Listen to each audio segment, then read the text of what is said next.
السلام عليكم ورحمة الله وبركاته إن الحمد لله نحمده ونصلي على رسوله الكريم أما بعد আলহামদুলিল্লাহ মহান আল্লাহ পাক রব্বুল আলামিনের দরবারে আমি শুকরিয়া আদায় করি যে আল্লাহ পাক রব্বুল আলামিন আমাদেরকে এই কাজের জন্য কবুল করেছেন, দ্বীন ইসলামের সেবার জন্য যিনি কবুল করেছেন, শুকরিয়া আদায় করি আলহামদুলিল্লাহ।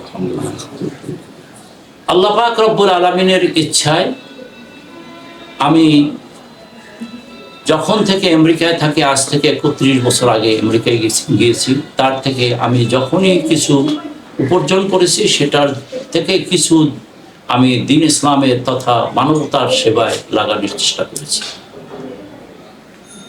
বিভিন্ন জায়গায় মসজিদ, মাদ্রাসা এবং দ্বীনি খেদমত আমি করেছি। তবে আমার এই খেদমতের ভিতরে আমার একটা উসুল রয়েছে, সেটা হলো আমি যেখানেই মাদ্রাসা করেছি, মসজিদ করেছি অথবা কোনো দ্বীনি প্রতিষ্ঠান করেছি, সেখানে আমি নিজে প্রথম নাম্বারে ওই জায়গাটা আমি নিজের টাকা দিয়ে খরিদ করেছি, আমার নিজের অর্থ দিয়ে আমি খরিদ করেছি।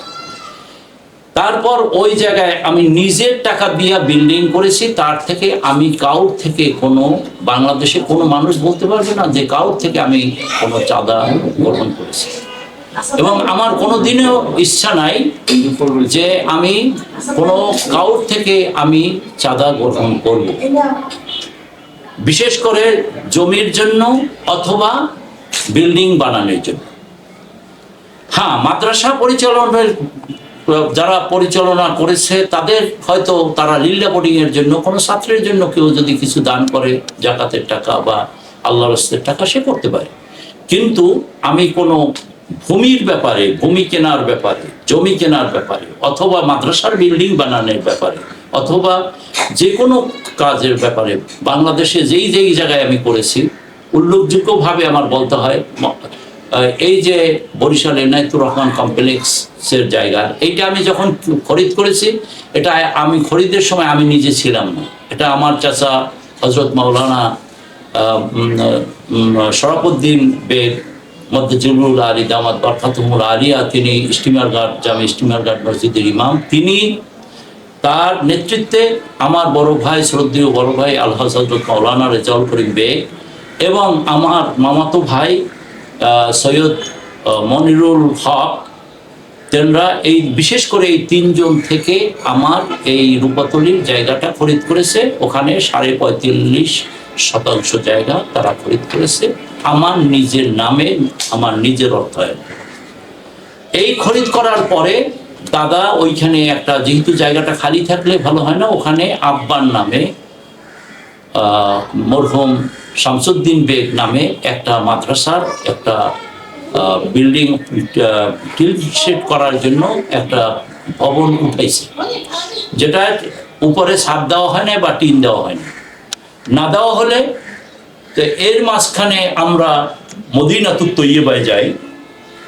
আমি আমেরিকার থেকে আসছি এবং নুরুর রহমান, হযরত মাওলানা নুরুর রহমান মধ্যজুলুল আলী, যিনি ইবাদুল্লাহ মসজিদের ইমাম, তিনি মদিনাতুত তৈয়বায়, আমরা দুইজনে মদিনার আনোয়ারুল মদিনার সামনে চত্বরে আমরা বসে, আমি বলছি নুরু, আমরা তো নিজেরা একটা মাদ্রাসা নিজেরা বরিশালের শহরে আমরা করতে পারি, চেষ্টা করতে পারি, তো এটা কি করা যায় কিনা?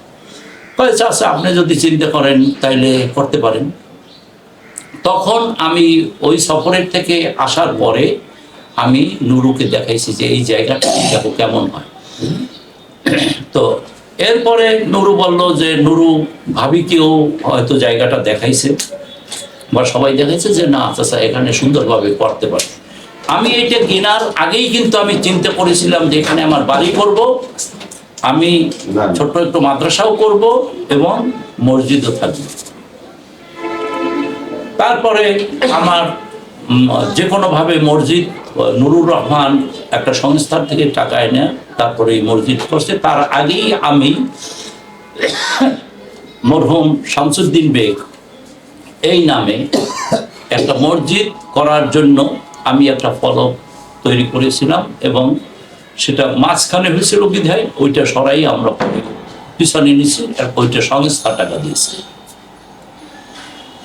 এরপর কিছুদিন পরে প্রায় 1-1.5 বছর পরে আবার এই পাশে একটা জায়গা, সেটা 15-16 শতাংশ, সেই জায়গাটা বলা হয়েছে যে এই জায়গাটা বিক্রি হবে।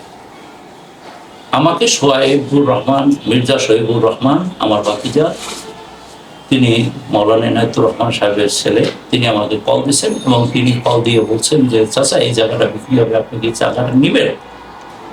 তা আমি বললাম যে এটা তো তাইলে ভালোই হয়। তা বললো যে চাচা যদি নেন তাহলে উনি আপনাকে যেহেতু এখানে আপনি মাদ্রাসা করবেন তাইলে এই জায়গাটা নিতে পারেন। তখন আমি মনে মনে ভাবলাম যে এটা আমার জন্য একটা সুন্দর বিষয়, যে ঠিক আছে এই জায়গাটা তুমি আমার নামে নাও। আমার ব্যক্তিগত নামে নেওয়ার জন্য বলছি, কিন্তু সে ব্যক্তিগত নামে না নিয়ে এই জায়গাটা এনায়েতুর রহমান, হযরত মাওলানা এনায়েতুর রহমান কমপ্লেক্সের নামে দিয়েছে, কিন্তু দলিল গৃহীতা আমার নাম দিয়েছে। কিন্তু জায়গাটা দলিল করেছে আমার এনায়েতুর রহমান কমপ্লেক্স নামে, কিন্তু দলিল গৃহীতা আমার, এবং ওটার সম্পূর্ণ অর্থ আমার দেওয়া। তো যাই হোক, বেশ কিছুদিন ধরে আমি ওইটার দলিল আমি দেখছিলাম না। যাই হোক, পরে অনেক পিড়াপিড়ি করার পর তো মাওলানা নুরুর রহমান সাহেব তিনি আমাকে একদিন ওইটার ফটোকপি দিয়েছেন। দলিলের যেটা হয়েছে সেটার ফটোকপি দেওয়ার পর আমি দেখলাম যে এটার কোনো মিউটেশন করা হয়নি।